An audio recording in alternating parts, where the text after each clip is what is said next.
Good morning সবাইকে, আমার থেকে ছোট বড় দাদা দিদি ভাই বোন সবাইকে আমার নমস্কার। আজ থেকে আমি শুরু করতে চললাম ক্লাস 9-10 SL/STর জন্য ফিজিক্যাল সায়েন্সের ক্লাস। যারাই আমার এই ক্লাসটি দেখবেন তারা অনেকেই হয়তো আমার থেকে বেশি অনেক অভিজ্ঞ, অনেক বড়, অথবা কেউ কেউ থাকবেন যারা আমার থেকে ছোটও হতে পারে। তাই আমার ক্লাসের মাঝে যদি কোনো রকম ভুল ত্রুটি হয়ে থাকে, তাই আমি প্রথমেই তোমাদের সবার কাছ থেকে ক্ষমা চেয়ে নিচ্ছি। চলো তাহলে কথা না বাড়িয়ে আমরা চলে যাই আমাদের টপিকে। আমরা আমাদের ফিজিক্যাল সায়েন্স ভৌতবিজ্ঞানের ক্ষেত্রে একদম টপিক ধরে ধরে প্রত্যেকটা পার্ট প্রথমে থিওরি ভিত্তিক আলোচনা করব। এরপরে আমরা কি করব, প্রত্যেকটা টপিক থেকে MCQ করার চেষ্টা করব, ক্লাসের শেষে হোক কিংবা অন্য একটা ক্লাসের মধ্যে হোক। তাহলে আমাদের ফিজিক্যাল সায়েন্সের যে সিলেবাস আছে তোমরা কোথাও না কোথাও থেকে অবশ্যই কালেক্ট করে রেখেছো। না করে থাকলে আমি টেলিগ্রাম চ্যানেলের মধ্যে আমি লিঙ্ক দিয়ে দিব, সেখান থেকে তোমরা সিলেবাসটা ডাউনলোড করে নিতে পারো। তাহলে আমাদের ফিজিক্যাল সায়েন্সের জন্য প্রথম যে ইউনিট সেটা হচ্ছে mechanics and general properties of matter. প্রথম পার্টে আজকে আমরা মূলত আলোচনা করব rest and motion, reference frame, displacement, velocity and acceleration, momentum, kinetical equation in 1, 2 and 3 dimension and elementary কিছু প্রবলেম। ওকে, তাহলে চলো কথা না বাড়িয়ে আমরা চলে গেলাম ক্লাসের মধ্যে। তাহলে সর্বপ্রথম আমরা আলোচনা করব রেস্ট অ্যান্ড মোশন। রেস্ট অর্থাৎ স্থিতি ও মোশন গতি বলতে আমরা কি বুঝি। যদি কোনো বস্তু সময়ের সঙ্গে স্থান পরিবর্তন না করে তাহলে সেই বস্তুকে আমরা কি বলবো, স্থির বস্তু, এবং তার যে এই অবস্থা তাকে আমরা বলবো স্থিতি। এবং যদি কোনো বস্তু সময়ের সঙ্গে স্থান পরিবর্তন করে তাহলে তার সেই বস্তুকে আমরা বলবো গতিশীল বস্তু, এবং তার এই অবস্থাকে বলা হয় গতি। কমন। তাহলে সর্বপ্রথম আমরা দেখব রেস্ট অর্থাৎ স্থিতি কাকে বলা হয়। যদি কোনো বস্তু সময়ের সঙ্গে স্থান পরিবর্তন না করে তাকে বলা হয় স্থির বস্তু, এবং তার এই অবস্থাকে বলা হয় স্থিতি। কমন। যেমন আমার বাড়ির পাশে আরেকটা বাড়ি আছে, তাহলে আমার বাড়িটার সাপেক্ষে ওই বাড়িটা তো বহুদিন বা চিরকাল যাবৎ একই অবস্থানে থাকবে, সময়ের সঙ্গে স্থান পরিবর্তন করবে না। বা তোমার বাড়ির সাপেক্ষে তোমার পাশের বাড়ি, সেই বাড়িগুলো কি স্থান পরিবর্তন করবে না। তাহলে একটা বাড়ির সাপেক্ষে অন্য বাড়িটা যখন সময়ের সঙ্গে স্থান পরিবর্তন করবে না, তাহলে তারা একে অপরের সাপেক্ষে কী হলো, স্থির বস্তু। এবার আমরা দেখব মোশন ও গতি। মোশন বা গতি কাকে বলবো। যদি কোনো বস্তু সময়ের সঙ্গে স্থান পরিবর্তন করে তাকে বলা হয় গতিশীল বস্তু, এবং তার এই অবস্থাকে বলা হয় গতি। অর্থাৎ এই আমার বাড়ির পাশ দিয়ে একটা রাস্তা আছে, সেই রাস্তা দিয়ে অনেক যানবাহন চলে যাচ্ছে। তাহলে এই যানবাহনগুলো আমার বাড়িটার সাপেক্ষে সময়ের সঙ্গে স্থান পরিবর্তন করছে, সিম্পল। তাহলে ওইগুলো হলো আমাদের কাছে গতিশীল বস্তু, এবং তাদের এই যে অবস্থা তাকে আমরা বলবো গতি। কমন। এবার এই গতিকে আমরা 3 ভাগে সর্বপ্রথম ভাগ করব, একমাত্রিক গতি, দ্বিমাত্রিক গতি ও ত্রিমাত্রিক গতি। যদি কোনো বস্তু সরল রেখা বরাবর গতিশীল হয় তাহলে তাকে আমরা বলবো একমাত্রিক গতি। এবার যদি কোনো বস্তু কোনো তল বা প্লেনের মধ্যে গতিশীল হয় তাকে আমরা বলবো দ্বিমাত্রিক গতি, এবং যদি কোনো বস্তু স্পেস ফাঁকা স্থানে গতিশীল হয় তাহলে তাকে আমরা বলবো ত্রিমাত্রিক গতি। কমন? তাহলে গতিকে আমরা 3 ভাগে ভাগ করলাম। কি কি সেটা? একমাত্রিক গতি, একমাত্রিক গতি অর্থাৎ যেসব বস্তু সরলরেখা বরাবর গতিশীল হবে, যেমন বলতে পারি আমরা পিঁপড়ের গতি, ট্রেনের গতি, একমাত্রিক গতি। দ্বিমাত্রিক গতি, যদি কোনো বস্তু প্লেন বরাবর গতিশীল হয়, দ্বিমাত্রিক গতি, দ্বিমাত্রিক গতি। যেমন এই তলের মধ্য দিয়ে কোনো একটা বস্তু যদি এইভাবে চলে যায়, তাহলে এইভাবে চলে যায়, এটা এক্স ওয়াই প্লেন, এটা হলো আমাদের কাছে এক্স ওয়াই প্লেন, এটা এক্স অক্ষ, এটা ওয়াই অক্ষ। এইভাবে যদি কোনো একটা বস্তু চলে যায় তাহলে এর গতিকে বর্ণনা করতে জন্য আমাদের এক্স ও ওয়াই দুটো অক্ষের প্রয়োজন হবে, অর্থাৎ একটা প্লেনের প্রয়োজন হবে। তাহলে এর গতিকে আমরা বলবো দ্বিমাত্রিক গতি। এবং ত্রিমাত্রিক গতি ফাঁকা স্থানে, যেমন পাখি যেটা উড়ছে, বিমান যেভাবে চলাচল করছে, তারা এক্স অক্ষ, ওয়াই অক্ষ, জেড অক্ষ, 3টি অক্ষ বরাবরই তাদের গতি পরিবর্তন হয়। তাহলে এই গতিকে আমরা বলবো ত্রিমাত্রিক গতি, ত্রিমাত্রিক গতি। ওকে, তাহলে একমাত্রিক গতি, ত্রিমাত্রিক গতি, দ্বিমাত্রিক গতি, ত্রিমাত্রিক গতি আমরা আলোচনা করলাম এবং উদাহরণগুলো দেখলাম। এরপর আমরা দেখব এই যে আমরা স্থিতি কিংবা গতির কথা আলোচনা করলাম, সেটা বর্ণনা করার সময় আমরা বলেছিলাম কোনো বস্তুর স্থিতি কিংবা গতিকে বর্ণনা করতে গেলে অবশ্যই আমাদের কারো না কারো সাপেক্ষে সেটা বর্ণনা করতে হবে। যদি আমরা যে বস্তুটিকে এতক্ষণ পর্যন্ত স্থির বলে ভেবে আসছি, সেই বস্তুটির কথা চিন্তা করি, যেমন আমরা এই বাড়ি, আমাদের যে বাড়ি, আমাদের পাশের যে বাড়ি, তাদেরকে সাধারণত স্থির বস্তু বলে ভেবে থাকি, তাই না? কিন্তু এই বস্তুগুলো আছে কোথায়? এই বস্তুগুলো আছে হচ্ছে পৃথিবীর উপরে। এবার পৃথিবী যেহেতু নিজে গতিশীল, এই বস্তুগুলো কী করে স্থির হতে পারে? তাহলে পৃথিবীর সাপেক্ষে যখন আমরা এই বস্তুর গতিকে বর্ণনা করব, তাহলে স্থির বস্তুগুলোই এখন কিন্তু আমাদের নিকট গতিশীল হয়ে যাবে। অর্থাৎ আমরা বলতে পারি এই পৃথিবীতে বা মহাবিশ্বে একদম পরম স্থির বস্তুর কোনো অস্তিত্ব নেই। যদি পরম স্থির বস্তুর কোনো অস্তিত্ব না থাকে তাহলে পরম গতিশীল বস্তুরও কোনো অস্তিত্ব থাকবে না, তাই না? তাহলে এই মহাবিশ্বের মধ্যে একদম স্থির অর্থাৎ পরম স্থির বস্তুর অস্তিত্ব নেই, পরম গতিশীল বস্তুর অস্তিত্বও নেই। এরপরে এই যে আমরা বলেছিলাম যখনই কোনো বস্তুর গতিকে আমরা বর্ণনা করব অন্য কারোর সাপেক্ষে বর্ণনা করব, তাই না? তাহলে এই যে সাপেক্ষ, সেটার নাম কি? তাকে আমরা বলবো ফ্রেম অফ রেফারেন্স বা রেফারেন্স ফ্রেম। তাহলে এরপর আমরা আলোচনা করব রেফারেন্স ফ্রেম বলতে আমরা কি বুঝি। এরপর আমরা আলোচনা করব নির্দেশতন্ত্র বা রেফারেন্স ফ্রেমকে নিয়ে, যার সাপেক্ষে আমরা কোনো বস্তুর স্থিতি কিংবা গতি বর্ণনা করে থাকি, তাকেই আমরা কি বলবো? রেফারেন্স ফ্রেম বা নির্দেশতন্ত্র, রেফারেন্স ফ্রেম বা নির্দেশতন্ত্র। কমন? যার সাপেক্ষে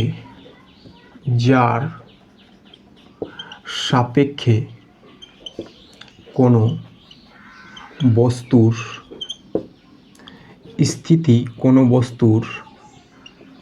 স্থিতি বা গতি বর্ণনা করা হয় তাকে বলা হয় নির্দেশতন্ত্র। যেমনটা আমরা স্থিতি বোঝানোর জন্য বলেছিলাম আমার বাড়ির সাপেক্ষে আমার পাশের বাড়িটা স্থির, তাহলে আমার বাড়িটা হলো ওই বাড়িটার সাপেক্ষে নির্দেশতন্ত্র। আবার ওই বাড়িটার সাপেক্ষে আমার বাড়িটা স্থির, এই ক্ষেত্রে ওই বাড়িটা হলো নির্দেশতন্ত্র। এবং গতি বর্ণনা করার জন্য আমার বাড়ির সাপেক্ষে রাস্তা দিয়ে যেসব যানবাহন যাচ্ছিলো তাদেরকে আমরা গতিশীল বলছিলাম, এই ক্ষেত্রে আমাদের বাড়িটা হলো ওই গাড়িগুলোর গতির সাপেক্ষে নির্দেশতন্ত্র। এই নির্দেশতন্ত্রকে আমরা 2 ভাগে প্রথমত ভাগ করব। একটাকে আমরা বলবো কার্টেজীয় নির্দেশতন্ত্র, আর একটাকে আমরা বলবো পোলার নির্দেশতন্ত্র। পোলার নির্দেশ কার্টেজীয় নির্দেশতন্ত্রকে আমরা আবার 3 ভাগে ভাগ করব। একটা হলো একমাত্রিক নির্দেশতন্ত্র,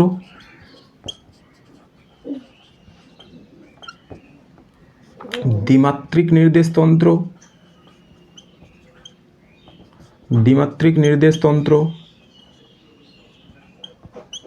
এবং ত্রিমাত্রিক নির্দেশতন্ত্র।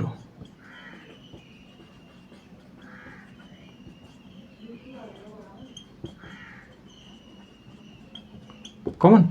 আর পোলার নির্দেশতন্ত্রের কথা বললে এটা আমাদের কাছে দ্বিমাত্রিক পোলার নির্দেশতন্ত্র ও ত্রিমাত্রিক পোলার নির্দেশতন্ত্র। দ্বিমাত্রিক পোলার নির্দেশতন্ত্র আর ত্রিমাত্রিক পোলার নির্দেশতন্ত্র। পোলার নির্দেশতন্ত্র,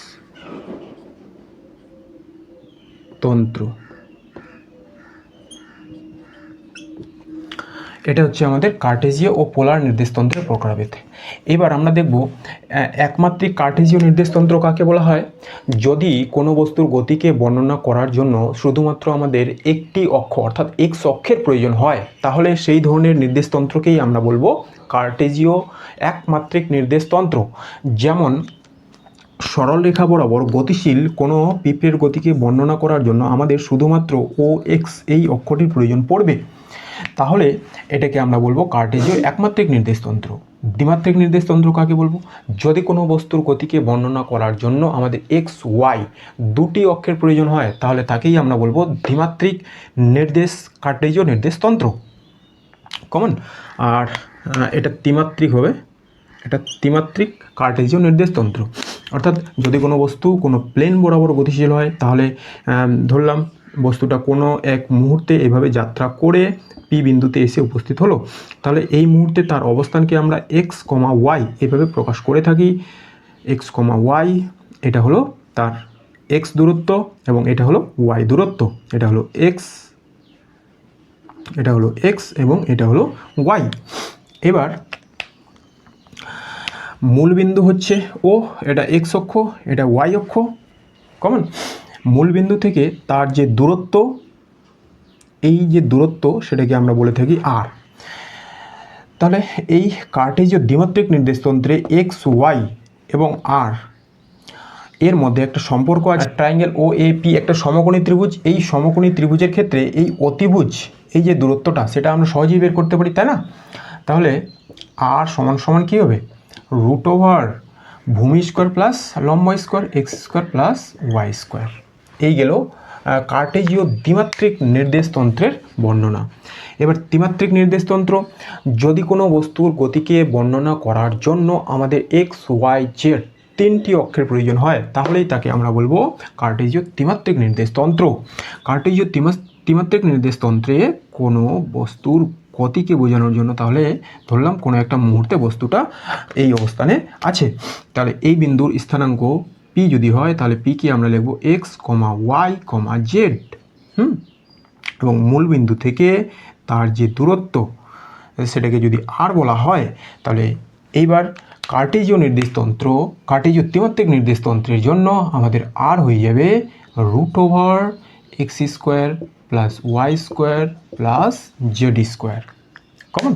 কার্টেজীয় ত্রিমাত্রিক নির্দেশতন্ত্রের জন্য আর, যেহেতু এখানে দুটো অক্ষ, তাই root over x square plus Y square.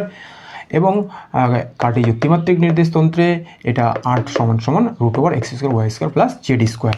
এটাকে আমরা খুব সহজেই বুঝে নিতে পারি কেন এটা, অর্থাৎ আর এর মান এখানে root over x square Y square plus Z square হলো। এই হলো ধরলাম আমার কাছে একটা আছে ঘনক। এই হলো আমাদের কাছে ঘনক, এই হলো আমাদের কাছে ধরলাম একটা আয়তঘনক। তাহলে আমাদের যে বস্তুটা সেটা এই পয়েন্ট থেকে যাত্রা শুরু করলো, এই বরাবর এক্স অক্ষ, এই বরাবর ওয়াই অক্ষ এবং এই বরাবর জেড অক্ষ। এটা হচ্ছে আমাদের মূল বিন্দু, এক্স অক্ষ, ওয়াই অক্ষ এবং জেড অক্ষ বরাবর যাত্রা শুরু করে এই কোণা থেকে যাত্রা শুরু করে এই কোণাতে পৌঁছালো, এই হলো তার আর। তাহলে আমরা জানি কোনো একটা আয়তঘনকের জন্য কর্ণের দৈর্ঘ্য কী হয়, কর্ণের দৈর্ঘ্য যদি আর হয়, এটা এক্স, এটা ওয়াই, এটা জেড, তাহলে কর্ণের দৈর্ঘ্যতে হয় এটা, তাই না, √x² y² প্লাস z²। এই জন্য কার্টেজীয় ত্রিমাত্রিক নির্দেশতন্ত্রের ক্ষেত্রে আর সমান সমান হয় √x² y² plus z²। Common? এই গেল আমাদের কাছে কার্টেজীয় নির্দেশতন্ত্র, একমাত্রিক, দ্বিমাত্রিক, ত্রিমাত্রিক। এবার আমরা আলোচনা করব পোলার নির্দেশতন্ত্র। পোলার নির্দেশতন্ত্র কি? যদি কোনো বস্তুর স্থানাঙ্ককে আমরা আর থিটা দিয়ে প্রকাশ করে থাকি, আর অর্থাৎ মূলবিন্দু থেকে তার দূরত্ব, এবং থিটা সেটা হচ্ছে ওই ওপি অক্ষ, বস্তুর অবস্থান যে রেখা দিয়ে প্রকাশ করা হবে সেই রেখা এক্স অক্ষের সঙ্গে যে কোণ করে থাকে সেটা।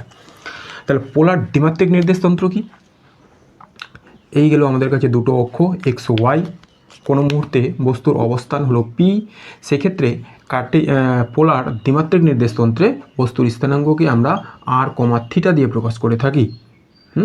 এই হলো আর দূরত্ব, এটা এক্স অক্ষ, এটা ওয়াই অক্ষ, এই কোণটা হলো থিটা। কমন? এই কোণটা হলো আমাদের কাছে থিটা। তাহলে পি বিন্দুর স্থানাঙ্ককে আমরা আর কমা থিটা দিয়ে প্রকাশ করেছিলাম। এখন আমাদের এই যে দ্বিমাত্রিক পোলার নির্দেশতন্ত্র, দ্বিমাত্রিক কার্টেজীয় নির্দেশতন্ত্র, তার মধ্যে একটা সম্পর্ক আমরা স্থাপন করতে পারি। তাহলে আমি এই জিনিসটা মুছে দিলাম। হ্যাঁ, কী ধরনের সম্পর্ক আমরা স্থাপন করতে পারি? নির্দেশতন্ত্র।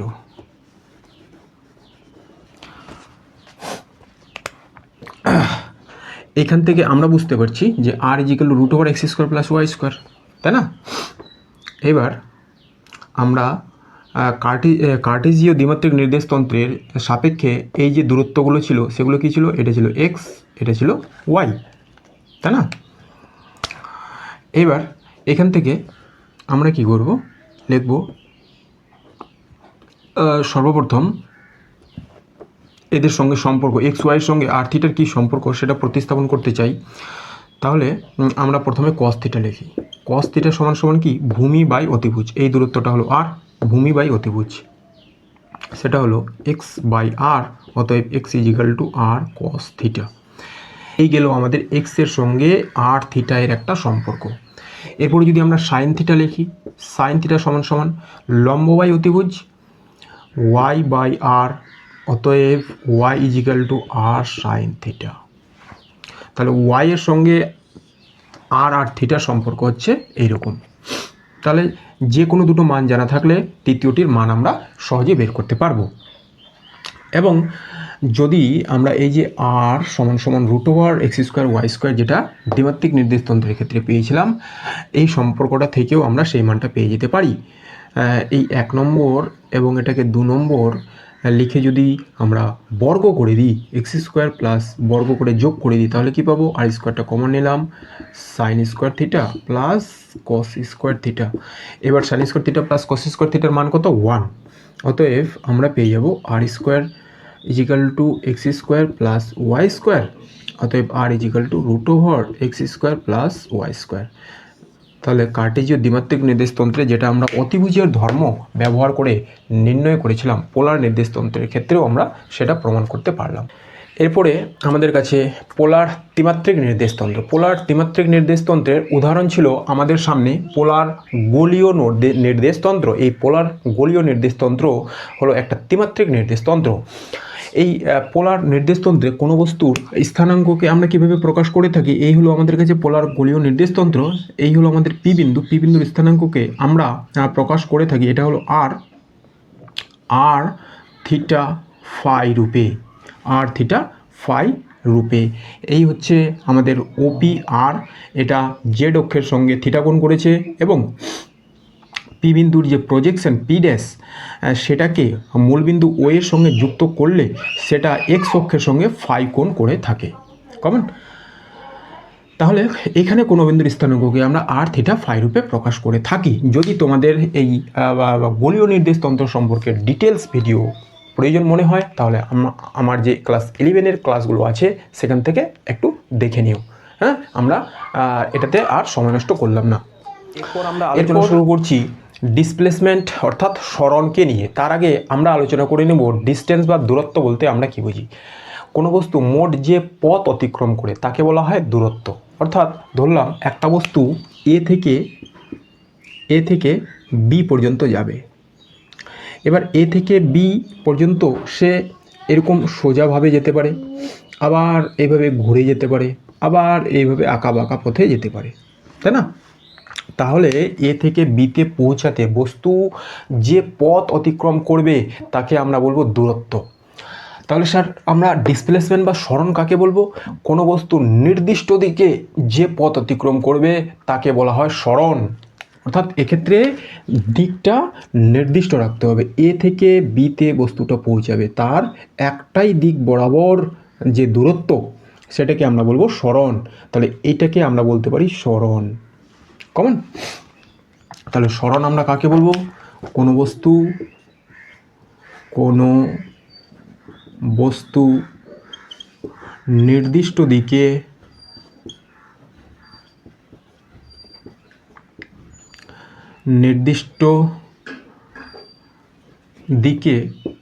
যে পথ অতিক্রম করে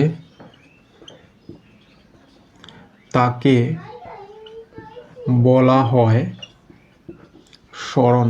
কোনো বস্তু নির্দিষ্ট দিকে যে দূরত্ব অতিক্রম করে তাকে বলা হয় সরণ। এক্ষেত্রে দূরত্ব এটাকে যদি আমরা 1, 2, 3 নাম দিই, কোন কোন পথটাকে আমরা দূরত্ব বলতে পারি? এ থেকে বি 1 নম্বর পথে গেলে এটাকে আমরা দূরত্ব বলবো। যদি 2 নম্বর পথে যায় এটাকেও দূরত্ব বলবো, 3 নম্বর পথে যায় এটাকেও দূরত্ব বলবো। কিন্তু সরণ শুধুমাত্র কোনটাকে বলবো? সরণ শুধুমাত্র আমরা 2 নম্বর পথটাকে বলতে পারবো। যদি বস্তুটা এ থেকে বি 1 নম্বর পথ দিয়েও যায়, যখন আমরা সরণের মেজারমেন্ট নেব তখন তাদের মধ্যে যে শর্টেজ ডিস্টেন্স অর্থাৎ নির্দিষ্ট দিক বরাবর যে দূরত্ব, যে পথ, সেই পথটাকেই আমাদের নিতে হবে। কমন? তাহলে সরণ আর দূরত্বের মধ্যে আমরা বেসিক একটা ডিফারেন্স বুঝতে পারলাম। বস্তু যে টোটাল পথ অতিক্রম করবে তাকে আমরা বলবো দূরত্ব, এবং বস্তুর নির্দিষ্ট দিকে যে শর্টেজ ডিস্টেন্স অতিক্রম করবে তাকে আমরা বলবো সরণ। তাহলে আমরা এখান থেকে একটা জিনিস দেখতে পাচ্ছি যে সরণ দূরত্বের সমান হতে পারে। কখন হতে পারে? যদি বস্তুটা নির্দিষ্ট দিকে কোনো পথ অতিক্রম করে। বাকি সব ক্ষেত্রেই সরণের মান কিন্তু দূরত্ব থেকে কমই হবে। অর্থাৎ সরণ বাই দূরত্ব যদি আমরা কখনো অনুপাত করে থাকি তাহলে এটা হয় 1-এর সমান হবে, নয়তো 1-এর কম হবে। 1-এর সমান বা 1-এর কম। সরণ বাই দূরত্বের অনুপাত কখনো 1-এর বেশি হতে পারে না। ঠিক আছে? এরপরে আমরা দেখব তাহলে দ্রুতি ও বেগ, ভেলোসিটি, বেগ। তার আগে আবার আমরা দেখে নেব দ্রুতি বলতে আমরা কি বুঝি। স্পিড অর্থাৎ দ্রুতি বলতে আমরা কি বুঝি? কোনো বস্তু একক সময়ে যে দূরত্ব অতিক্রম করে তাকে আমরা বলবো দ্রুতি বা স্পিড, এবং কোনো বস্তু একক সময়ে নির্দিষ্ট দিকে যে দূরত্ব অতিক্রম করে তাকে আমরা বলবো তার বেগ। কমন? কোনো বস্তু একক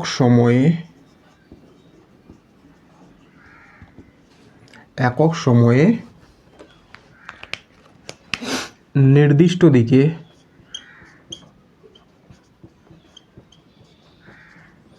যে দূরত্ব অতিক্রম করে, কোনো বস্তু একক সময় নির্দিষ্ট দিকে যে দূরত্ব অতিক্রম করে তাকে বলা হয় বেগ। তাকে বলা হয় বেগ, বা এর সিম্পল একটা রূপ আমরা লিখতে পারি সরণের হারকে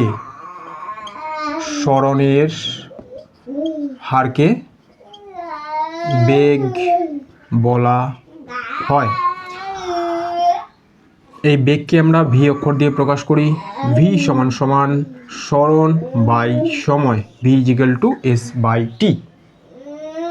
কমন।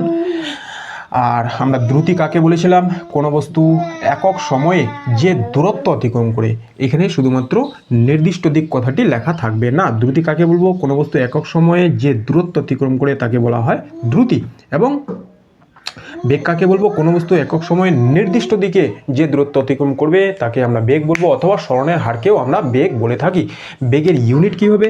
সরণের ইউনিট বাই সময়ের ইউনিট। সরণের ইউনিট আমরা যদি এখানে আলোচনা করিনি, সরণের ইউনিট কি হয়? সরণের SI unit metre, CGS unit কি হবে? সেন্টিমিটার। এর ইউনিট কি হবে? তাহলে সরণের ইউনিট মিটার, সময়ের সেকেন্ড, মিটার সেকেন্ড মাইনাস 1, এবং সিজিএস পদ্ধতিতে বললে সেন্টিমিটার সেকেন্ড মাইনাস 1। বেগের একক আর দ্রুতির একক একই। এরপরে আমরা আলোচনা শুরু করব গড় বেগ বা অ্যাভারেজ ভেলোসিটি নিয়ে। গড় বেগ বা অ্যাভারেজ ভেলোসিটি কাকে বলে? গড় বেগ বা অ্যাভারেজ ভেলোসিটি বলতে বোঝায় কোনো বস্তু মোট যে দূরত্ব অতিক্রম করে তাকে মোট সময় দিয়ে ভাগ করলে যে বেগ আমরা পাবো তাকে আমরা বলবো গড় বেগ। অর্থাৎ গড় বেগ ভি অ্যাভারেজ সমান সমান হবে মোট সরণ বাই মোট সময়। কমন। অথবা কোনো ক্ষেত্রে যদি আমাদের সরণ এবং সময়কে পজিশন অবস্থান রূপে দেওয়া থাকে তাহলে আমরা কি বলবো? ভি অ্যাভারেজ ইজিক্যাল টু সরণের পরিবর্তন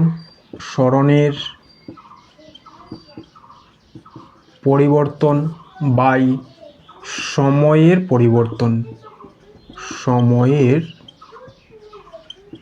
পরিবর্তন। অর্থাৎ ধরলাম এই হচ্ছে আমাদের এক্স ওয়াই অক্ষ। এবার এই এক্স ওয়াই কোনো একটা প্লেনের মধ্যে বস্তুটা এই বরাবর সময় এবং এই বরাবর সরণ কে যদি প্রকাশ করে থাকি তাহলে t1 সময়ে বস্তুটির অবস্থান আমরা ধরলাম এই x1 এবং t2 সময়ে বস্তুটার অবস্থান এখান থেকে এই সময়টা t2 সময়ে বস্তুটার অবস্থান এইখানে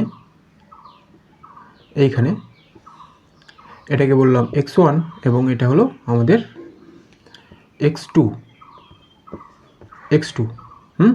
এই দুটো হলো তাহলে তাদের অবস্থান x1 ও x2, এবং এটা হলো আমাদের সময় t1 ও t2। তো অ্যাভারেজ ভেলোসিটি এই ক্ষেত্রে আমাদের কি হবে?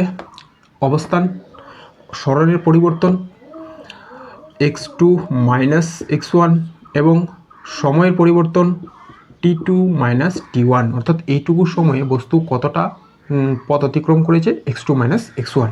এটাকে আমরা বলতে পারি ডেল্টা এক্স বাই ডেল্টা টি, সময় সরণের পরিবর্তন বাই সময়ের পরিবর্তন। কমন। তাহলে এইগুলো আমাদের কাছে গড় বেগ। পরে আমরা আলোচনা করব তাৎক্ষণিক বেগ বা ইনস্ট্যান্টেনিয়াস ভেলোসিটি নিয়ে।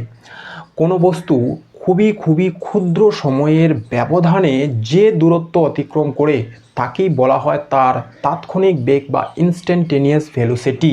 অর্থাৎ আমাদের যে অ্যাভারেজ ভেলোসিটি আমরা পেলাম সেই ক্ষেত্রে এই যে সময়টা সেটা যদি খুবই ক্ষুদ্র করে দিই তাহলে তার যে এর জন্য যে বেগ পাবো তাকেই আমরা বলবো আমরা ইনস্ট্যান্টেনিয়াস ভেলোসিটি। ভি ইনস্ট্যান্টেনিয়াস সমান হবে এই সময়টা কি হবে? টেন্স টু 0, অর্থাৎ এরপরে আমরা নেব লিমিট টি কোথায় যাবে? 0-র দিকে, ডেল্টা এক্স বাই ডেল্টা টি।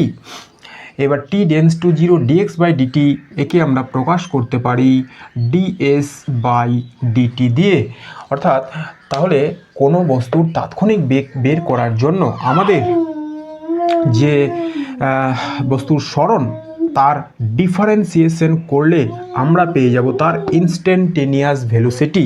এসটা কি এখানে? এসটা হলো সরণ, এস সমান সমান এখানে হচ্ছে সরণ, কমন।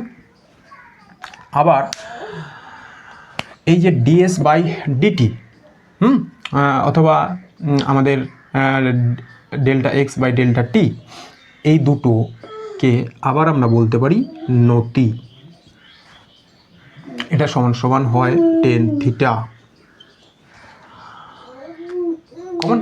এবার তাহলে আমরা আলোচনা করে নেব নতি বলতে আমরা কি বুঝি, কিভাবে এই টেন থিটা সমান সমান নতি হয়, সেটাই সমান সমান ডিএস বাই ডিটি হয়, কমন। সর্বপ্রথম এটার ক্ষেত্রেও এটা কাকে প্রকাশ করবে? এটা প্রকাশ করবে নতিকে। নতি এটাই সমান সমান হবে টেন থিটা। সর্বপ্রথম আমরা এই ক্ষেত্রে দেখে নিই নতি এখানে কিভাবে প্রকাশিত হচ্ছে। এই যে x two minus x one, x two minus x one কোন এরিয়াটা?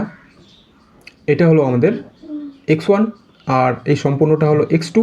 তাহলে delta x, x two minus x one, এই যে সরণটা সেটা হলো আমাদের কাছে ডেল্টা এক্স। ওকে, এটাকে যদি আমরা মূলবিন্দুর সঙ্গে যুক্ত করি তাহলে এরকম একটা সমকোণী ত্রিভুজ পেয়ে যাব। এই এক্স অক্ষের সঙ্গে এই রেখাটা সমান্তরাল, তাহলে এখানে যে কোণ উৎপন্ন হবে এখানেও সেই কোণ উৎপন্ন হবে, এবং এই যে সময়ের ডিফারেন্সটা সেটা কি হবে? টি টু মাইনাস টি ওয়ান অর্থাৎ ডেল্টা টি। তাহলে এই বিন্দুগুলোর যদি আমরা নাম দিই, এটা পি, এটা কিউ, কিউ, এটা আর। তবে আমরা নতি বা ঢাল বলতে আমরা কি বুঝে থাকি? যখনই এক্স অক্ষের সঙ্গে অর্থাৎ এক্স অক্ষ বরাবর যে রাশি থাকবে তার সাপেক্ষে ওয়াই অক্ষ বরাবর যে রাশি থাকবে তার পরিবর্তনকে আমরা বিবেচনা করব, অর্থাৎ এক্স অক্ষের সঙ্গে ওয়াই অক্ষের যে পরিবর্তনের হার তাকে আমরা বলে থাকি নতি। নতি বলতে আমরা কি বুঝি? এক্স অক্ষের পরিবর্তনের সঙ্গে ওয়াই অক্ষের যে পরিবর্তন তাকে আমরা বলে থাকি নতি। এক্স অক্ষের পরিবর্তনের সঙ্গে ওয়াই অক্ষের পরিবর্তনের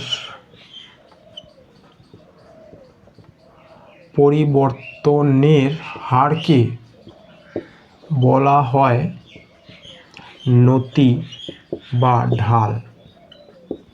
ওকে, অর্থাৎ নতি সমান সমান আমরা বলতে পারি চেঞ্জ অফ ওয়াই অক্ষ বরাবর এটাকে কী নেওয়া হয়েছে? Delta x, delta x. X অক্ষ বরাবর কী নেওয়া হয়েছে? ডেল্টা টি। অর্থাৎ সময় পরিবর্তনের সঙ্গে সরণের যে পরিবর্তন তাকে আমরা কি বললাম? নতি। এখন আমরা যদি এই ট্রায়াঙ্গেলটার দিকে দেখি, যে ট্রায়াঙ্গেলটা আমরা নাম দিয়েছি P Q R, triangle P Q R. এটা ছিল সময়ের পরিবর্তন, আর এটা হলো সরণের পরিবর্তন। এটা হলো সময়ের পরিবর্তন ডেল্টা টি, সরণের পরিবর্তন delta x. P Q R ত্রিভুজের ক্ষেত্রে টেন থিটা বের করি। টেন থিটা, থিটা সমান সমান কী হবে? লম্ব বাই ভূমি। এটা থিটা হলে এটা লম্ব, এটা ভূমি। লম্ব ডেল্টা এক্স এবং ভূমি ডেল্টা টি। তাহলে টেন থিটা সমান সমান আমরা কী বললাম? Delta x by delta t. এবার ডেল্টা এক্স বাই ডেল্টা টিকে আমরা কী বলি? নতি। তাহলে এটা সমান সমান হয়ে গেল নতি। এই সাপেক্ষে নতির আমরা আরেকটা সংজ্ঞা দিতে পারি, সেটা কি? কোনো সরলরেখা এক্স অক্ষের ধনাত্মক দিকের সঙ্গে যে কোণ করে থাকে তার টেন থিটাকে বলা হয় নতি। কোনো সরলরেখা ওপি সরলরেখা এক্স অক্ষের ধনাত্মক দিকের সঙ্গে যে কোণ করে থাকে তার টেন থিটাকে আমরা কি বলবো? নতি। নতি দ্বারা আমরা কি বুঝতে পারি? বস্তুটার কতটা ঢাল আছে। হ্যাঁ, আমাদের কোনো একটা, যেমন ধরো আমরা ক্রিকেট খেলার সময় রানটা দেখি, প্রথম ওভারে রানটা দেখি, তাহলে এই হচ্ছে আমাদের ওভারগুলো 1, 2, 3, 4 এরকম করে দেওয়া থাকে। প্রথম ওভারে 5 রান, দ্বিতীয় ওভারে 7 রান, তৃতীয় ওভারে 9 রান। তারপরে 10 রান, তারপরে 12 রান, হ্যাঁ, এরকম করে 12 রান এরকম করে যখন আমরা এই রেখাগুলোকে যোগ করব দেখতে পাবো এই ঢালটা এইভাবে আছে। যদি রান আরও বেশি হতো, প্রথম ওভারে 7 রান, তারপরে 12 রান, তারপরে 14 রান, তারপরে 17 রান, তাহলে ঢালটা আরও বেশি হতো। তাহলে ঢাল দেখে আমরা বুঝতে পারি এক্স অক্ষের পরিবর্তনের সঙ্গে, অর্থাৎ এক্স অক্ষ বরাবর যে রাশিটা থাকবে তার পরিবর্তনের সঙ্গে ওয়াই অক্ষ বরাবর যে রাশিটা থাকবে তার কি হারে পরিবর্তন হচ্ছে, তাই না? তাহলে ঢাল দেখে আমরা এই হারটা বুঝতে পারি। কমন। তাহলে নতি সমান সমান কি হচ্ছে? Tan theta delta x by delta y. এবং এটাই যদি অসম হারে পরিবর্তিত হয় তাহলে আমরা কি করব? তাহলে নতি কি করে বুঝবো? এরপর তাহলে আমরা আলোচনা করছি অসমবেগে গতিশীল বস্তুর নতি আমরা কিভাবে বের করতে পারি। ধরলাম এই এক্স ওয়াই তল বরাবর কোনো একটা বস্তু অসমবেগে গতিশীল। অসমবেগে গতিশীল হলে তার জন্য লেখচিত্রটাও হবে অসম। এই ক্ষেত্রে আমরা দেখতে পাচ্ছি প্রতি মুহূর্তে তার নতি পরিবর্তন হচ্ছে। তাহলে এর নতি আমরা কীভাবে বের করতে পারি? এর জন্য আমাদের কি করতে হবে? কোনো একটা নির্দিষ্ট মুহূর্তের জন্য তার নতি বের করতে হবে, এবং সেটাই হবে সেই অসমবেগে গতিশীল বস্তুর জন্য নতি বা ঢাল। এর জন্য আমাদের কি করতে হবে? কোনো একটা পার্টিকুলার পয়েন্টের কথা বিবেচনা করতে হবে। ধরো এই পয়েন্টে আমরা নতি বের করতে চাই, তাহলে এই পয়েন্ট বরাবর আমাদের একটা স্পর্শক অঙ্কন করতে হবে। এই গেল আমাদের স্পর্শক। এই স্পর্শকের সাপেক্ষে দুটো পয়েন্ট আমরা বিবেচনা করলাম, একটা হলো আমাদের x1, একটা হলো x2, এবং এই পার্টিকুলার পয়েন্টে পৌঁছাতে সময় যেটা লেগেছে সেটা হলো t1 এবং t2। এই বরাবর সময়, এই বরাবর সরণ। তাহলে এই স্পর্শক এর ছেদবিন্দুতে আমরা যদি এর সমান্তরাল রেখা অঙ্কন করে দিই, এই যে অ্যাঙ্গেল সেটা হলো থিটা। আমরা কি বললাম? যে অসমবেগী গতিশীল বস্তুর জন্য নতি বের করতে হলে কোনো একটা পার্টিকুলার পয়েন্টের সাপেক্ষে আমাদের নতিটা বের করতে হবে। তাহলে আমাদের এই যে সরণের ডিফারেন্স আর সময়ের ডিফারেন্স, সেটাকে যদি আমরা এরকম করতে পারি যে সরণ x2 মাইনাস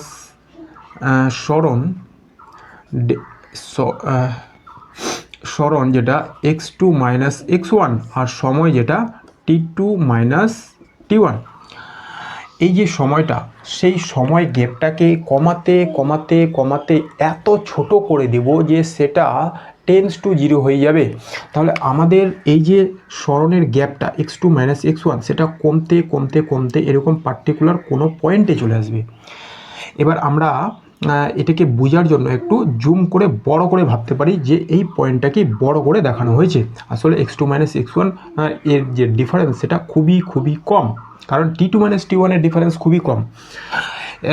এই জন্য যে নতি আমরা পাবো সেটাই হবে এই সরলরেখার নতি। তাহলে আমরা বলতে পারি এই লিমিট t টেন্ডস টু 0, সেটা আমরা বলতে পারি limit delta t tends to 0 delta x by delta t। সেটা কোনো একটা পার্টিকুলার পয়েন্ট বরাবর পেয়ে যাব যখন এটার t টেন্ডস টু কত হয়ে যাবে? 0 হয়ে যাবে। তাহলে এটাকেই আমরা বলবো dx বাই dt। এবার এই dx বাই dt বরাবর যখন আমরা বিবেচনা করব, dx কোনটা? dx হচ্ছে আমাদের এই যে এটা x2, এটা x1, এটা হলো আমাদের dx। আর dt কোনটা? এটা হলো আমাদের dt, এটা হলো আমাদের dt। dx বাই dt লম্ব বাই ভূমি, এটা সমান সমান কি হয়? টেন থিটা, তাই না?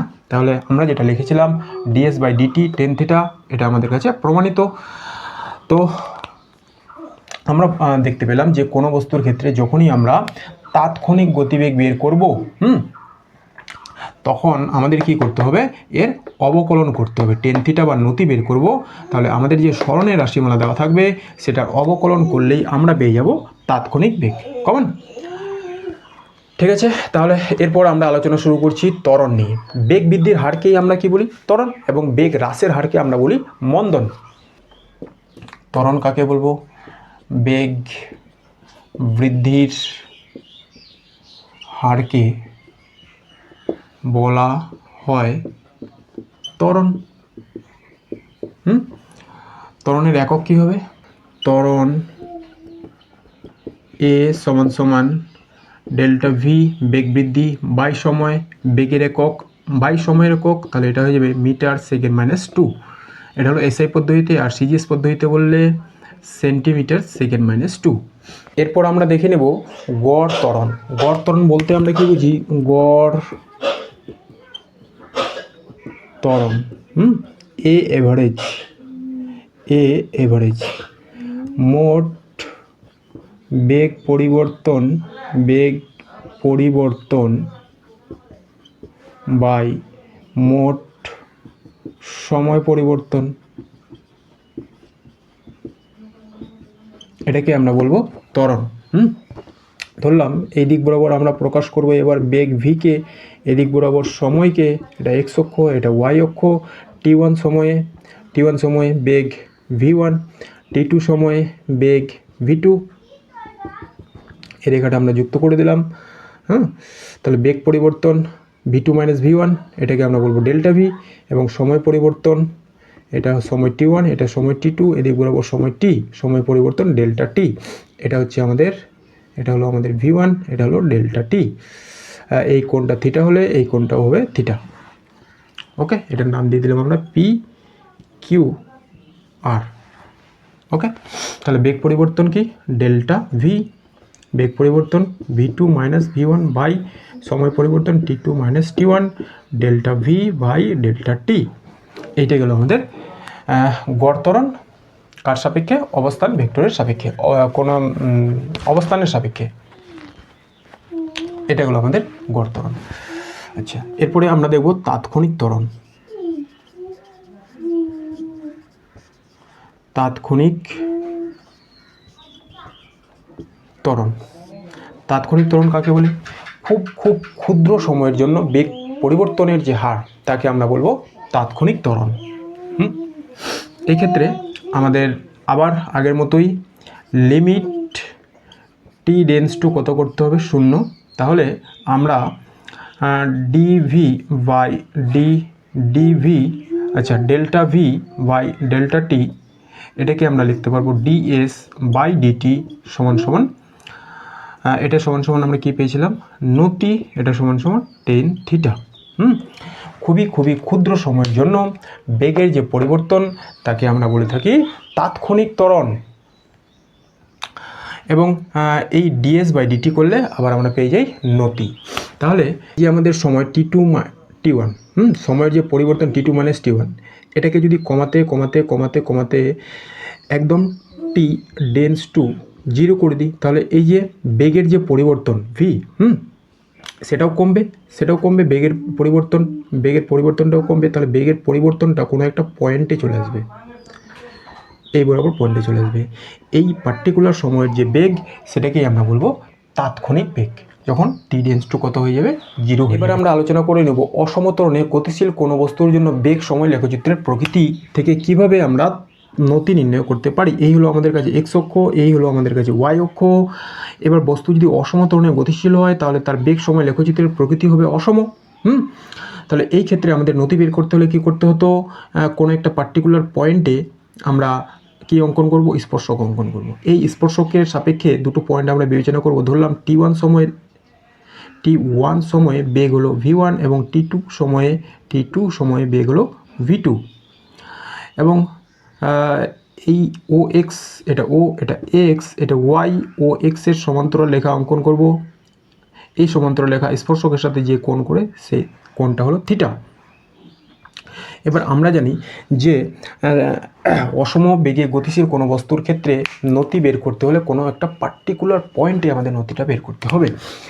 তাহলে যদি আমরা এরকম করি, এই t2 মাইনাস t1 সময়টাকে কমাতে এত কাছাকাছি নিয়ে আসি, একদম সেটা 0-র কাছাকাছি, ফলে এই যে বেগ পরিবর্তনটা, সেটা একটা পার্টিকুলার পয়েন্ট আমরা পেয়ে যাব, তাই না? তাহলে এই ক্ষেত্রে আমরা বলতে পারি যে v2 minus v1 by t2 minus t1, তার লিমিট টি টেন্ডস টু কত হবে? 0। সেটা যদি খুবই ক্ষুদ্র হয়, তাহলে এই ক্ষেত্রে আমরা বলতে পারি limit T tends to 0 delta V by delta T, এটাই হলো আমাদের ডিএস বাই ডিটি। এটা 0-র এত কাছাকাছি যে একটা পয়েন্টে বিবেচিত হবে। তাহলে আমরা এই যে ডিস্টেন্স, সেটাকে মনে করতে পারি এই পয়েন্টটাকেই আমাদের বড় জুম করে দেখানো হয়েছে, তাই না? এটাকে মনে করতে পারি, আচ্ছা এটা ডিএস বাই ডিটি হবে না, এটা হবে ডিভি বাই ডিটি। এইটুকু পার্ট হলো আমাদের ডিভি এবং এইটুকু পার্ট হলো আমাদের ডিটি। তাহলে এটা কি থিটা এর সাপেক্ষে লম্ব বাই ভূমি। এবার লম্ব বাই ভূমি সমান সমান আবার কী হয়, টেন থিটা। তাহলে আমরা প্রমাণ করতে পারলাম টেন থিটা সমান সমান কি ডিভি বাই ডিটি। এটাকেই আমরা কি বলবো, নতি। এটাই সমান সমান হলো আমাদের কাছে নতি।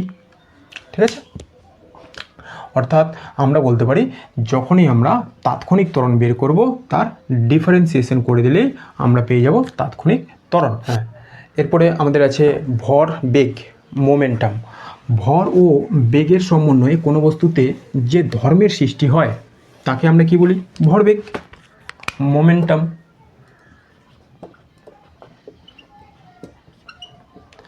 মোমেন্টাম, ভরবেগ, কমন। ভর ও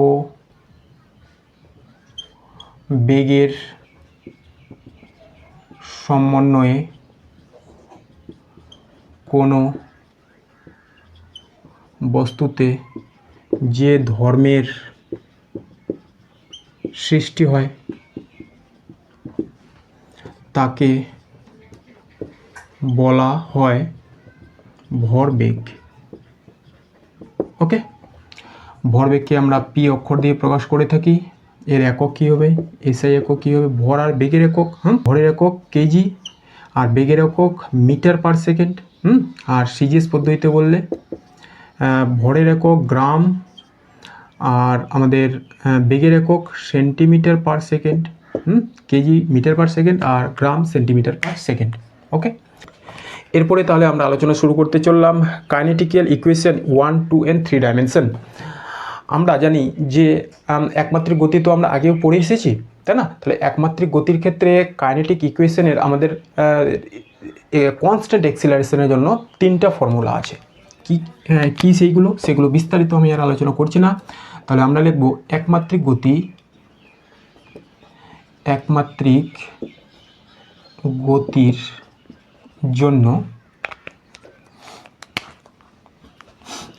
গতির জন্য স্থির ত্বরণের ক্ষেত্রে গতির সমীকরণ। 1 নম্বর কি, v equal to you plus at, যেখানে ভি হলো অন্তিম বেগ, ইউ হলো প্রাথমিক বেগ এবং এ হলো ত্বরণ, টি হলো সময়।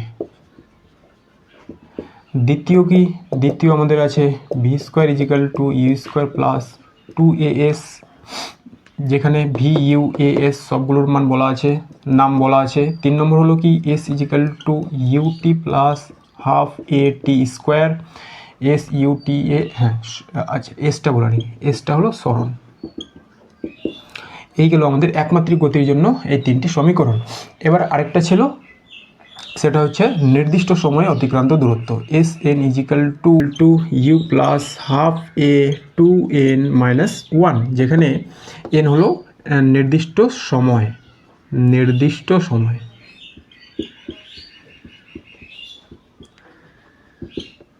কেমন?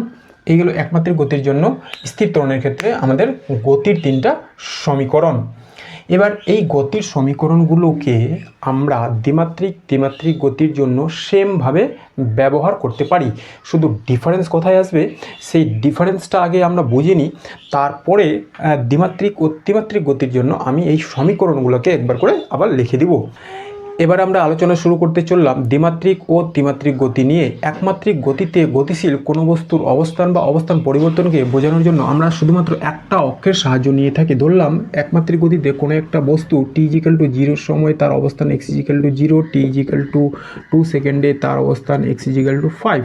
এই ক্ষেত্রে তার অবস্থান বোঝানোর জন্য শুধুমাত্র আমাদের একটা অক্ষের প্রয়োজন হয় এবং অবস্থান পরিবর্তন বোঝানোর জন্য একটা অক্ষের প্রয়োজন হয়। কিন্তু দ্বিমাত্রিক কিংবা ত্রিমাত্রিক গতিতে গতিশীল কোনো একটা বস্তুর অবস্থানকে বোঝানোর জন্য আমাদের দ্বিমাত্রিক গতির ক্ষেত্রে দুটি অক্ষের এবং ত্রিমাত্রিক গতির ক্ষেত্রে তিনটি অক্ষের প্রয়োজন হয়, এবং সেই বস্তুর অবস্থান কোন দিকে, উপরের দিকে, নিচের দিকে, বাম দিকে, ডান দিকে বোঝানোর জন্য অবশ্যই আমাদের সাহায্য নিতে হবে কার, ইউনিট ভেক্টর বা একক ভেক্টরগুলো। অর্থাৎ আমাদের দ্বিমাত্রিক বা ত্রিমাত্রিক গতির ক্ষেত্রে কোনো একটা বস্তুর অবস্থান বা অবস্থান পরিবর্তনকে বোঝানোর জন্য অবশ্যই আমাদের পজিশন ভেক্টরের সাহায্য নিতে হবে।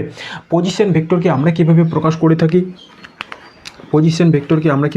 করে থাকি?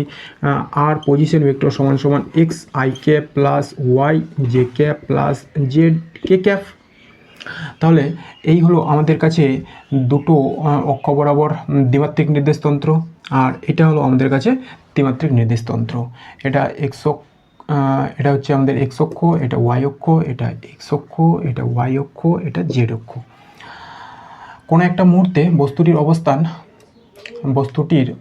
ধরলাম P1 x, y, বস্তুটির অবস্থান P1 আর এটা হচ্ছে x1, এটাকে আমরা বললাম x1 এবং y1, এবং এর পরের মুহূর্তে তার একটা অবস্থান হলো P2, এটাকে আমরা বললাম x2, y2। এবার একে প্রকাশ করব আমরা কিভাবে? P1 সমান সমান হবে তাহলে x1, যেহেতু এটা পজিটিভ দিকে আছে, X I cap plus y1 J cap, এবং P2 x2 I cap plus y2 J cap. আর যদি আমরা পরিবর্তন বোঝাতে চাই ডেল্টা পি সমান সমান, আমরা তাহলে বলবো এটা ভেক্টর রূপে প্রকাশ করব P2 vector minus P1 vector, এবং এটা হয়ে যাবে তাহলে x2 minus x1 I cap plus y2 minus y1 J cap. এটাকেই আমরা বলতে পারি delta X I cap plus delta Y J cap. Okay, এবং যদি এর মডিউলাস বের করতে চাই, মান বের করতে চাই, ডেল্টা পি এর মান বের করতে চাই, ডেল্টা পিও একটা ভেক্টর, তাহলে আমাদের কি করতে হবে? আমরা অবস্থান ভেক্টরের মান কীভাবে বের করতে জানি? Delta r mod of r equal to root over x square Y square plus Z square. এটা তোমাদের সবারই নিশ্চয়ই জানা আছে যে কোনো একটা অবস্থান ভেক্টরের জন্য মান আমরা কীভাবে বের করি, অর্থাৎ লব্ধি vector root over x square Y square plus Z square. তাহলে এই ক্ষেত্রে আমরা কীভাবে বের করবো? এখানে তিনটা অক্ষ ছিল, এখানে দুটো অক্ষ আছে, অতএব ডেল্টা এক্স এর স্কোয়ার প্লাস ডেল্টা ওয়াই এর স্কোয়ার। এখানে একটা জিনিস মনে রাখতে হবে, এটা কখনো কিন্তু আমরা এরকম মড অফ পি যদি বের করতে চাই, তাহলে mod of P2 minus mod of P1 minus করে ডেল্টা পি এর মান পাবো না, এটা কিন্তু ভুল হয়ে যাবে। অবশ্যই আমাদের আগে ভেক্টর রূপে মাইনাস করে তারপরে মান বের করতে হবে। কমন এই গেল দ্বিমাত্রিক। যদি এটাই ত্রিমাত্রিক হতো, তাহলে কোনো একটা মুহূর্তে তার অবস্থান ধরলাম এটা P1, এটা P2, P1কে আমরা x Y Z, x1 y1 z1, এটাকে আমরা কি বলবো x1 y1 z1, এবং এটাকে আমরা বলবো x2 y2 z2, এটা মুছে দিলাম x2 y2 z2। তাহলে P1 হয়ে যেত x1 y1 প্লাস z1, এটা হয়ে যেত x2 y2 প্লাস z2 কে ক্যাপ, z1 কে ক্যাপ। ওকে, এবং অবস্থান পরিবর্তন P2 মাইনাস P1, তাহলে এটা আরেকটা আমরা পেতাম x2 minus x1 I cap y2 minus y J cap, এবং z2 মাইনাস z1 কে ক্যাপ। এবং এর মান বের করতে চাইলে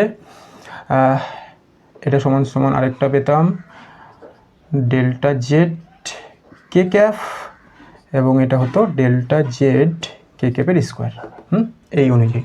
তাহলে এইভাবে আমরা দ্বিমাত্রিক কিংবা ত্রিমাত্রিক গতির ক্ষেত্রে কোনো একটা বস্তুর জন্য তার অবস্থান পরিবর্তন বের করতে পারি। এবং বাকি যদি আমাদের বেগ বের করতে বলে, ত্বরণ বের করতে বলে, সেম একই রকমভাবে আমরা যদি এই অবস্থানের সাপেক্ষে কী বের করি, বেগ ত্বরণ, তাহলে বেগ কীভাবে বের করব? অবস্থান পরিবর্তন আমরা পেয়ে গেলাম সময়ের সাপেক্ষে। তাহলে বেগ দ্বিমাত্রিক কিংবা ত্রিমাত্রিক একই। বেগ আমরা ভি বের করব এই কার অবকলন করে, আমাদের যে অবস্থান পরিবর্তন সেটাকে আমি ডেল্টা আর বলে দিলাম, সেটাকে আমি d r delta r vector by d t এর সাপেক্ষে অবকলন করলে বেগ বের করব। এবং যদি আমরা ত্বরণ বের করতে চাই তাহলে ডি ডেল্টা ভি বেগ পরিবর্তন, এটা ভেক্টর, তাহলে এটা হবে ডিটি। এইভাবে আমরা বেগ আর ত্বরণ দ্বিমাত্রিক বা ত্রিমাত্রিক গতির জন্য বের করতে পারবো। কেমন? এবং যদি এই ক্ষেত্রে আমাদের কনস্ট্যান্ট ত্বরণ থাকে, ত্বরণ যদি স্থির থাকে, তাহলে আবার যেটা আমরা বলেছিলাম একমাত্রিক গতির জন্য যেমন আমরা কনস্ট্যান্ট ত্বরণের ক্ষেত্রে 3টা বা 4টা সমীকরণ, নির্দিষ্ট কিছু সমীকরণ পেয়েছিলাম, এই ক্ষেত্রেও সেই সমীকরণগুলো আমরা ব্যবহার করতে পারি। আমি সেগুলো লিখে দিচ্ছি। এবার আমরা তাহলে দেখে নেব কনস্ট্যান্ট ত্বরণের জন্য দ্বিমাত্রিক ও ত্রিমাত্রিক গতির ক্ষেত্রেও কিভাবে গতির সমীকরণগুলোকে ব্যবহার করতে পারি। একমাত্রিক গতির জন্য আমাদের এই 3টে সমীকরণ ছিল, তাই না? V equal to you plus AT, V square equal to you square plus 2s এবং S equal to UT plus half এটি স্কোয়ার। আরেকটা ছিল, আমরা এই 3টা নিয়েই আলোচনা করলাম। তাহলে আমরা এটাকে দ্বিমাত্রিক বা ত্রিমাত্রিক গতির ক্ষেত্রে কীভাবে ব্যবহার করব? দ্বিমাত্রিক গতির ক্ষেত্রে সবই যেহেতু আমাদের এবার পজিশন ভেক্টর রূপে আমরা অবস্থান পরিবর্তন পেয়েছি, তাই বেগ পরিবর্তন সেগুলোকেও আমাদের এবার ভেক্টর রূপে দেখাতে হবে। তাহলে এটা ভি অন্তিম বেগ, এটা ইউ প্রাথমিক বেগ, এটা ত্বরণ। তাহলে v equal to you plus at 1 নম্বর। 2 নম্বর ভি স্কোয়ার ইজিক্যাল টু, যেটা v square equal to you square 2as ছিল, v square equal to you square plus 2 ত্বরণ, আর যেটা এখানে এস ছিল দূরত্ব, সেটা এখানে হয়ে যাবে আমাদের অবস্থান পরিবর্তন। কমন? এবং যেটা আমাদের এস ত্বরণ ছিল সেটা এইখানে হয়ে যাবে আমাদের অবস্থান পরিবর্তন। ইউ ইজিক্যাল টু তাহলে অবস্থান পরিবর্তন equal to UT plus half এটি স্কোয়ার। এই সমীকরণগুলোকে আমরা সহজেই দ্বিমাত্রিক কিংবা ত্রিমাত্রিক গতির ক্ষেত্রেও ব্যবহার করতে পারি। এরপর আমরা শুরু করতে পারি আমাদের এমসিকিউগুলো।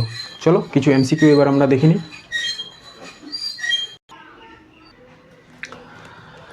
কোশ্চেন নম্বর 1, 1 নম্বর কোশ্চেনটাতে আমাদের কি বলা হয়েছে, একটি কণা স্থির অবস্থা t ইজিক্যাল টু 0 থেকে যাত্রা শুরু করে স্মরণের রাশিমালা হলো s equal to 6t square minus T q, কত সেকেন্ড সময় পরে ওই কণার বেগ আবার শূন্য হবে। তাহলে এখানে দেখো আমাদের একটা স্মরণের রাশিমালা দেওয়া আছে। কি দেওয়া আছে? s equal to 6t square minus T cube. Okay, এইখান থেকে আমাদের কি করতে হবে? আমাদের বের করতে হবে বেগ। বলা হয়েছে কত সময়ে তার বেগ আবার শূন্য হবে। তাহলে স্মরণ থেকে বেগ বের করতে হলে আমাদের কি করতে হবে? আমরা দেখলাম তার করতে হবে অবকলন। তাহলে ভি বের করব আমরা এর ডিএস বাই ডিটি করে, D by DT 6t square minus T cube. এবার ডিফারেন্সিয়েশনের D by D X to the power N, তার রাশিমালাটি কী হয়? N X N minus 1।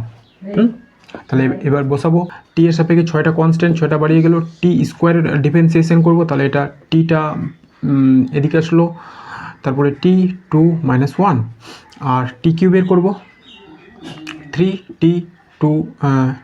3 minus 1, তাহলে এটা হচ্ছে 12t, আর এটা হয়ে গেল 3t স্কোয়ার। এটা হলো আমাদের বেগ। কেমন? এবার বলা হয়েছে বেগ কী হবে? শূন্য। অতএব ভি ইজিক্যাল টু 0 হলে আমরা বলবো 12t minus 3t square equal two 0। অতএব 3t square equal two 12t, টি স্কোয়ারের সঙ্গে টি কেটে গেল। অতএব টি ইজিক্যাল টু 12/3 ইজিক্যাল টু 4। তাহলে আমরা সময় পাচ্ছি 4 সেকেন্ড। তাহলে উত্তরটা হয়ে যাবে আমাদের 4 সেকেন্ড। কমন? তাহলে ঠিক আছে বন্ধুরা, আজকে আমরা ক্লাসটি অনেক বড় হয়ে যাচ্ছে।